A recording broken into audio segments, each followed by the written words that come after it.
Hello friends, welcome to Tamil பொண்ணு tech channel. இன்றைக்கி இந்த வீடியோவில் நம்ம எதை பற்றி பார்க்க போகிறோம் அப்படின்னு இபிஎஃப் தரப்புலேருந்து ஒரு முக்கியமான அப்டேட் கொடுத்துருக்காங்க. அது என்ன அப்டேட் அப்படிங்கிறத பற்றி தான் பார்க்க போகிறோம். அதாவது பிஎஃப் அமௌண்ட் வச்சுருக்கிறவங்க, பிஎஃப் அக்கௌண்ட் வச்சுருக்கிறவங்க எல்லாருமே இந்த வீடியோவை கண்டிப்பாக ஸ்கிப் பண்ணாமல் பாருங்கள். அப்போனா தான் உங்களுக்கு நான் சொல்கிற வீடியோஸ் எல்லாமே உங்களுக்கு புரியும். அதில் என்னென்ன சேஞ்சஸ் கொடுத்துருக்காங்க, அது நம்ம ஏடிஎம் கார்டில் எப்படி அமௌண்ட் எடுக்கலாம், எப்போ எடுக்கலாம், அதுக்கு என்ன ப்ரொசீஜர் அப்படிங்கிறத பற்றி தான் ஒரு ஃபுல் வீடியோவாக இதில் நம்ம பார்க்க போகிறோம். சரி, வாங்க நம்ம வீடியோக்குள்ளே போகலாம்.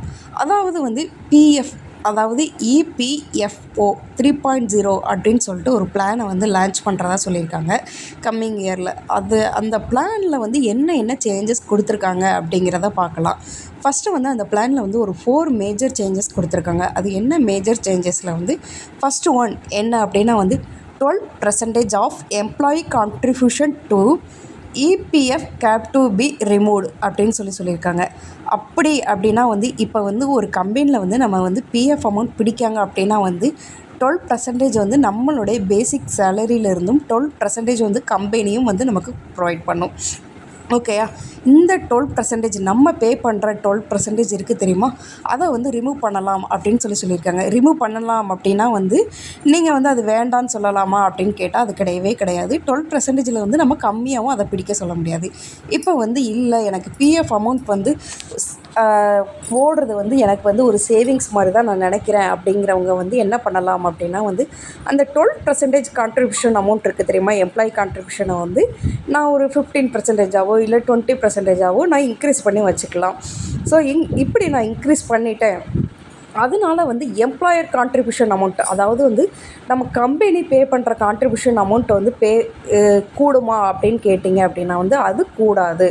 அது ஸ்டாண்டர்டாக 12% தான். நம்ம சேலரியிலேருந்து பிடிக்கிற அமௌண்ட்டை மட்டும் நான் 12%லேருந்து ஒரு 15%ஆவோ இல்லை ஒரு 13%, அதுக்கப்புறம் ஒரு 20% நான் இன்க்ரீஸ் பண்ணலாம் அப்படின்னு சொல்லியிருக்காங்க. ஓகே, இதுதான் ஃபஸ்ட்டு ரூல்ஸாக கொண்டு வந்திருக்காங்க. ஓகேயா?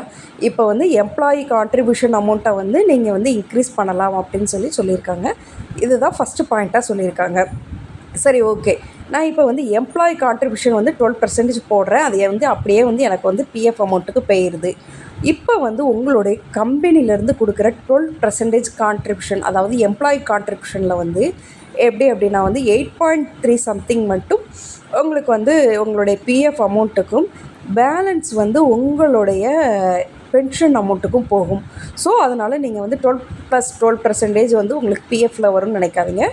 அதில் கொஞ்சம் உங்களுடைய பென்ஷன் அமௌண்ட்டுக்கும் போகும். ஓகேயா?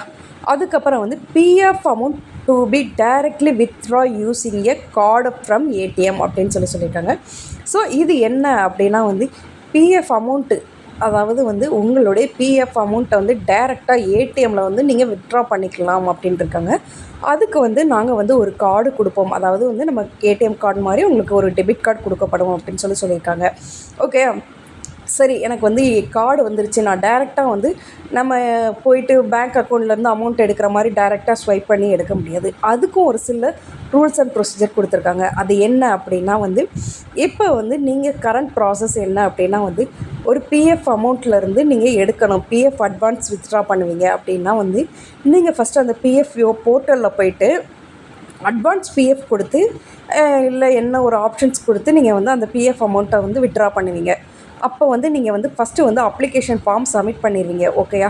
ஸோ அப்ளிகேஷன் ஃபார்ம் நீங்கள் சப்மிட் பண்ணதுக்கப்புறம் என்ன ப்ராசஸ் நடக்கும் அப்படின்னா உங்களுடைய அப்ளிகேஷனை செக் பண்ணுவாங்க. ஸோ செக் பண்ணி வெரிஃபை பண்ணி உங்களுடைய பிஎஃப் அமௌண்ட்லேருந்து உங்களுக்கு இவ்வளோ ஃபண்டு நீங்கள் கேட்டிருக்கீங்க அப்படின்னா அதுக்கு எலிஜிபிலிட்டியா அப்படின்னு சொல்லிட்டு வெரிஃபை பண்ணதுக்கப்புறம் அப்ரூவல் ஆகும். ஓகேயா?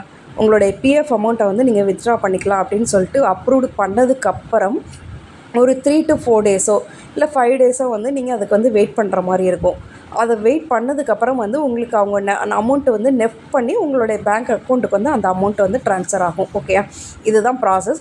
பட் இப்போ எப்படி அப்படின்னா அந்த போர்ட்டலில் அப்ரூவ்னு சொல்லி மெசேஜ் வரையுமே நீங்கள் என்ன பண்ணிக்கலாம் அப்படின்னா அந்த கார்டை போய்ட்டு உங்களுடைய ஏடிஎம்மில் டைரெக்டாகவே ஸ்வைப் பண்ணிக்கலாம் அப்படின்னு சொல்லியிருக்காங்க.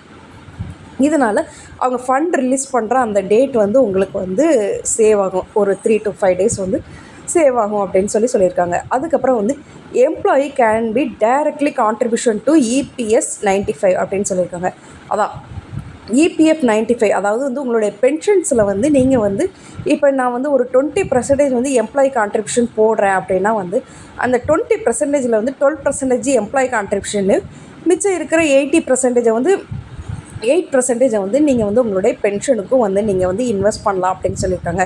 ஸோ இப்படி நீங்கள் இன்வெஸ்ட் பண்ணுறதுனால உங்களுக்கு என்ன பெனிஃபிட் அப்படின்னா வந்து பென்ஷன் டைமில் வந்து உங்களுக்கான தொகை, அதாவது வந்து உங்களுக்கான பென்ஷன் அமௌண்ட் வந்து கொஞ்சம் ஹையாக வரும். ஓகேயா, இதுதான். இப்போ வந்து நீங்கள் வந்து எனக்கு வந்து நான் 20% எம்ப்ளாயி கான்ட்ரிபியூஷனில் வந்து நான் 8%ஆகவே வந்து நான் பிஎஃப் அமௌண்ட்டுக்கு போடாமல் மொத்தமாக பிஎஃப் அமௌண்ட்டில் போடாமல் 12 வந்து பிஎஃப்க்கும் மிச்சம் 8% வந்து நான் என்னுடைய பென்ஷனுக்கும் யூஸ் பண்ணுறேன் அப்படின்னா வந்து நீங்கள் வந்து உங்களுடைய பிடிப்பு தொகையில் வந்து அதிகமாக இருக்கும். உங்களுடைய பென்ஷன் டைமில் வந்து உங்களுக்காக வர்றதுக்கான அமௌண்ட் வந்து அதிகமாக இருக்கும் அப்படின்னு சொல்லியிருக்காங்க. இதுதான் வந்து இன்னொரு பாயிண்ட். ஓகே, ஸோ இதில் வந்து ரொம்பவே பெனிஃபிட் வந்து எல்லாமே ரொம்ப ரொம்ப பெனிஃபிட்டான அப்டேட்ஸ் தான் உங்களுக்கு கொடுத்துருக்காங்க. அதனால் வந்து ரொம்பவே இம்பார்ட்டண்ட்டாக தான் இருக்கும் உங்களுக்கு. ஓகே, அதுக்கப்புறம் என்ன சொல்லியிருக்காங்க அப்படின்னா வந்து EPFO page selling maybe extend from 15 to 21,000 அப்படின்னு சொல்லியிருக்காங்க. அதாவது வந்து உங்களுடைய பிஎஃப் பிடிக்கிறாங்க இல்லையா, பிஎஃப்பில் வந்து உங்களுக்கு வந்து எவ்வளோ அமௌண்ட்டு வந்து உங்களுடைய பென்ஷனுக்கு இந்த மாதிரிலாம் வந்து பிளான் பண்ணி பிடிச்சிருப்பாங்க. ஸோ அதை வந்து லாஸ்ட் வந்து 2014 வந்து என்ன பண்ணியிருந்தாங்க அப்படின்னா வந்து 6,000 சம்திங் தான் இருந்துச்சு. இப்போ வந்து அது வந்து 15,000 வந்து உங்களுக்கு வந்து பென்ஷனில் வந்து இன்க்ரீஸ் ஆகிருக்கும். அந்த 0.% வந்து உங்களுக்கு இன்க்ரீஸ் பண்ணி கொடுத்துருப்பாங்க. அதை வந்து இப்போ 10 இயர்ஸ்க்கு அப்புறம் என்ன பண்ணுறாங்க அப்படின்னா வந்து 21,000 வந்து இன்க்ரீஸ் பண்ணுறாங்க. ஓகே, இதனாலேயே உங்களுடைய பென்ஷன் ஸ்கீமில் வந்து உங்களுடைய பென்ஷன் அமௌண்ட் வந்து கொஞ்சம் இன்க்ரீஸ் ஆகி வர்றதுக்காக வாய்ப்புகள் நிறையாவே உண்டு. ஓகேயா, சரியா. இப்போ வந்து உங்களுடைய பென்ஷனுக்காகவும் நிறையா ஃபோக்கஸ் பண்ணியிருக்காங்க. உங்களுக்கு வித்ட்ரா பண்ணுறதுக்கு அமௌண்ட் இதுக்கெல்லாமே அவங்க நிறையா தான் பிளான் பண்ணியிருக்காங்க. இப்போ பிஎஃப் அமௌண்ட்டு வந்து நம்ம டைரெக்டாக ஏடிஎம்மில் வந்து வித்ட்ரா பண்ணுறோம் பார்த்தீங்களா, அப்படி வித்ட்ரா பண்ணும்போது வந்து ஒரு கண்டிஷன்ஸ் என்ன இருக்குது அப்படின்னா வந்து உங்களுடைய டோட்டல் டெபாசிட்லேருந்து 50% மட்டும்தான் வந்து நீங்கள் வித்ட்ரா பண்ண முடியும் அப்படின்னு சொல்லியிருக்காங்க. அதாவது வந்து நீங்கள் ஒரு 1 lakh வந்து நீங்கள் வந்து உங்களுடைய பிஎஃப் அமௌண்ட்டில் இருக்குது அப்படின்னா வந்து நீங்கள் அதிலேருந்து ஒரு 50,000, அதாவது வந்து ஒரு 50,000 மட்டும்தான் வந்து நீங்கள் டைரெக்டாக வந்து அப்ளை பண்ணி நீங்கள் வந்து வித்ட்ரா பண்ண முடியும் அப்படின்னு சொல்லியிருக்காங்க. 90% அமௌண்ட்லாம் வந்து வித்ட்ரா பண்ணுவாங்க தெரியுமா. இப்போ மேரேஜ் பிளானிங்க்கு வந்து அமௌண்ட் எடுக்கிற ஆப்ஷன்ஸ்லாம் இருக்கும் தெரியுமா, அந்த மாதிரி ஆப்ஷன்ஸ்க்கெலாம் வந்து இது எலிஜிபிலிட்டி கிடையாது அப்படிங்கிற மாதிரி சொல்லியிருக்காங்க. ஏன்னா வந்து அதில் வந்து நம்ம 90% அமௌண்ட்டை வந்து நம்ம வித்ட்ரா பண்ணுவோம். அந்த மாதிரி வந்து நீங்கள் இதில் வந்து வித்ட்ரா பண்ண முடியாது. ஒன்லி வந்து 50% அமௌண்ட்டு மட்டும்தான் வித்ட்ரா பண்ண முடியும் அப்படின்னு சொல்லியிருக்காங்க. ஸோ நீங்கள் பிஎஃப் அமௌண்ட்டு வந்து அட்வான்ஸாக டைரெக்டாக வித்ட்ரா பண்ணும்போது இல்னஸ் இந்த மாதிரி ஆப்ஷன்ஸ்லலாம் வித்ட்ரா பண்ணுவீங்களா, அவங்களுக்குலாம் வந்து இது ரொம்பவே யூஸ்ஃபுல்லாக இருக்கும் அப்படின்னு சொல்லியிருக்காங்க. இதுதான் வந்து நீங்கள் ஏடிஎம்மில் வந்து வித்ட்ரா பண்ணுறதுக்காக அவங்க கொடுத்துருக்கிற ஒரு மெயின் செக் பாயிண்ட்டாக கொடுத்துருக்காங்க. ஓகே ஃப்ரெண்ட்ஸ், இப்போ வந்து நம்ம 4 மேஜர் இம்பார்ட்டண்ட் அப்டேட்ஸ் வந்து இபிஎஃப்லேருந்து கொடுத்ததை பற்றி பார்த்துருக்கோம். நெக்ஸ்ட்டு ஒரு வீடியோவில் வந்து உங்களுக்கு நல்லா சூப்பரான அப்டேட்டில் மீட் பண்ணலாம். Thank you, bye by.